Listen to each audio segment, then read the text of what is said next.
Did you know that depending on what country you're in, there's dates of the calendar that don't exist? It happened because for many centuries, um, at least European countries were using the Julian calendar, which was invented by the Romans.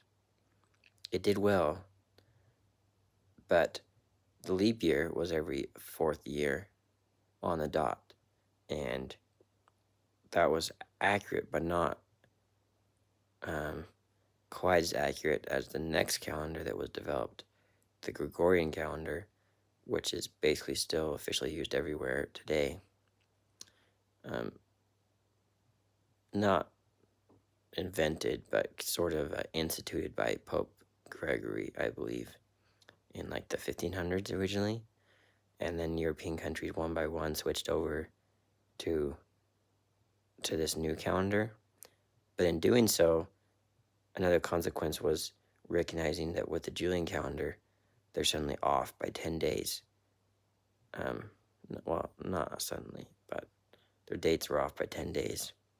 Okay, and this is according to, um, the equinoxes of the year, which you want to be accurate because a lot of, holidays are situated around them. And, um, those are days that everywhere in the world gets the same amount of light. Um, and that the sun really does, like, almost perfectly accurately rise in the east and set in the west.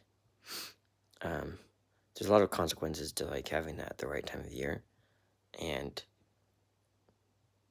it was getting so far off that a lot of holidays were kind of getting confusing. There are some, um, such as some churches, like the countries that use, like, that are very Eastern Orthodox, I believe, still use the Julian calendar for those things, but it just gets further and further off every century from where the holidays originally were.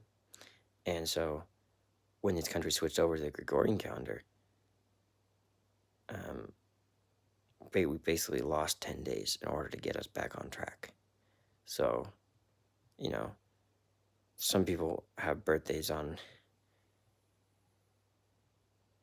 at the end of February, which get confusing, but that's nothing compared to people who had birthdays when the calendar got switched over, who, due to the Julian calendar having a different new year, had a different birth date and birth year.